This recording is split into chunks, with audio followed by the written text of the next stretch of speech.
കളിച്ചു നടക്കേണ്ടുന്ന പ്രായത്തിൽ ജീവിതത്തിന്റെ രണ്ടറ്റവും കൂട്ടിമുട്ടിക്കാനുള്ള തത്രപ്പാടിലാണ് രേഷ്മയും രാഹുലും. രണ്ടാളും സ്കൂൾ വിട്ടു കഴിഞ്ഞാൽ ആദ്യത്തെ ബസ്സിൽ തന്നെ വീട്ടിലെത്തും. പിന്നീട് നേരെ പലഹാര സഞ്ചികളുമായിട്ട് അടൂർ KSRTC ബസ് സ്റ്റാൻഡിലേക്കാണ് ഓടുന്നത്.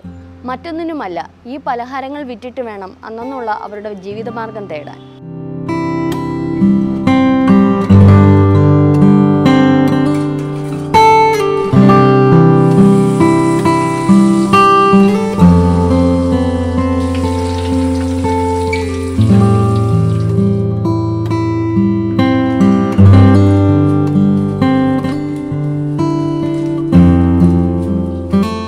അച്ഛനും അമ്മയും മക്കളും ചേർന്നാണ് ഈ പലഹാരങ്ങളെല്ലാം ഉണ്ടാക്കുന്നത്. പലഹാരങ്ങളുടെ ശ്രേണിയിൽ പക്കാവട, കുത്തിയാവലും അങ്ങനെ നീണ്ട ഒരു നിര തന്നെയുണ്ട്. കൂടാതെ പശുവും കോഴിയും മുയലും ഒക്കെ വളർത്തുന്നുണ്ട്. എന്തായാലും ഈ കുട്ടി ബിസിനസ്സുകാർ ഈ ഒരു പാക്കറ്റിന് 30 രൂപയാണ് വിലയിട്ടിരിക്കുന്നത്. ഏകദേശം 50 പാക്കറ്റുകളുമായിട്ടാണ് കച്ചവടത്തിന് ഇറങ്ങുന്നത്.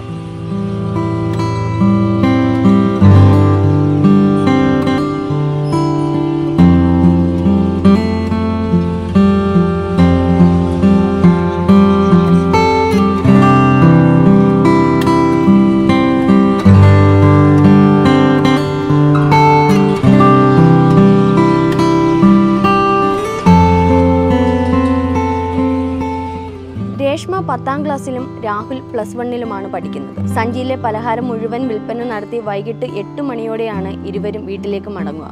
ഈ പലഹാരം വിറ്റുകിട്ടുന്ന തുക ഉപയോഗിച്ചാണ് ഇവരുടെ പഠനവും വീട്ടുകാര്യവും എല്ലാം നടക്കുന്നത്.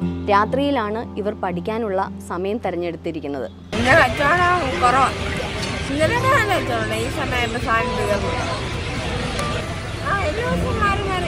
അടൂർ പറന്തൽ രാഹുൽ ഭവനത്തിൽ രാമുവിന്റെയും ബിന്ദുവിന്റെയും മക്കളാണ് രേഷ്മയും രാഹുലും. 15ാം വയസ്സിൽ അണുബാധ മൂലം ഇടത് കണ്ണിന്റെ കാഴ്ച നഷ്ടപ്പെട്ടതാണ് രാമുവിന്. പിന്നീട് വലത് കണ്ണുകൊണ്ടാണ് രാമു ലോകം കണ്ടത്. അതും 5 വർഷം മുമ്പ് ആ കണ്ണിന്റെയും കാഴ്ച നഷ്ടപ്പെട്ടു. ചികിത്സിച്ചാലും ഫലമില്ലെന്നാണ് ഡോക്ടർമാർ പറയുന്നത്. വലത് ചെവിക്ക് കേൾവിക്കുറവുമുണ്ട്. കണ്ണിന് സുഖമില്ല, ഒരു കണ്ണിന് കാണത്തില്ല. മറ്റേ കണ്ണിന് പ്രശ്നം, അപ്പൊ പണിക്കൊന്നും ആകത്തില്ല.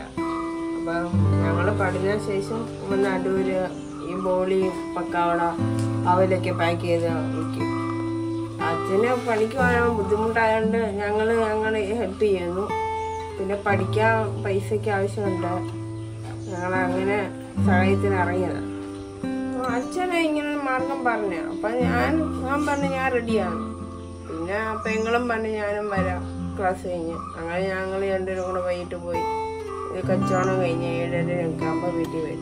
അവർ പറയുന്നത് ഇങ്ങനെ ചെയ്യണം, മറ്റേ കൂട്ടുകെട്ടിലൊന്നും പോകാൻ പാടില്ല, ഇങ്ങനെ ഇത് ചെയ്യുന്ന നല്ല കാര്യങ്ങളാണ്. കൂലിവേലകൾ ചെയ്ത് ജീവിച്ച രാമുവിന് ജോലിക്ക് പോകാൻ കഴിയാതെ വന്നതോടെയാണ് മക്കൾ ഈ രംഗത്തേക്ക് മുന്നോട്ട് വന്നത്. ആദ്യം MC റോഡിൽ ഒരു പെട്ടിക്കട ഇട്ടെങ്കിലും ആശുപത്രിയും ചികിത്സയും ഒക്കെ ആയതോടെ അത് മുന്നോട്ട് കൊണ്ടുപോകാൻ കഴിയാതെ മറ്റൊരാൾക്ക് വിൽക്കുകയായിരുന്നു. ശേഷം ഉപജീവനത്തിന് വഴിയില്ലാതെയായി. ഭാര്യ ബിന്ദു ആസ്മ തൈറോയ്ഡ് രോഗിയായതിനാൽ പുറത്തു ജോലിക്ക് പോകാൻ കഴിയില്ല.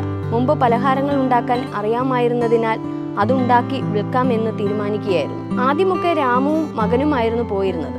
പിന്നീട് രാമുവിന് കാഴ്ച കുറഞ്ഞപ്പോൾ മകൾ കൂടെ പോകാൻ തുടങ്ങി.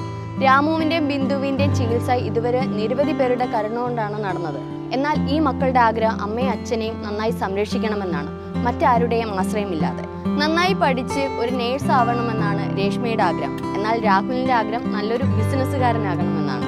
എന്തായാലും ഈ 2 കുട്ടി ബിസിനസ്സുകാർക്കും എല്ലാവിധ ആശംസകളും.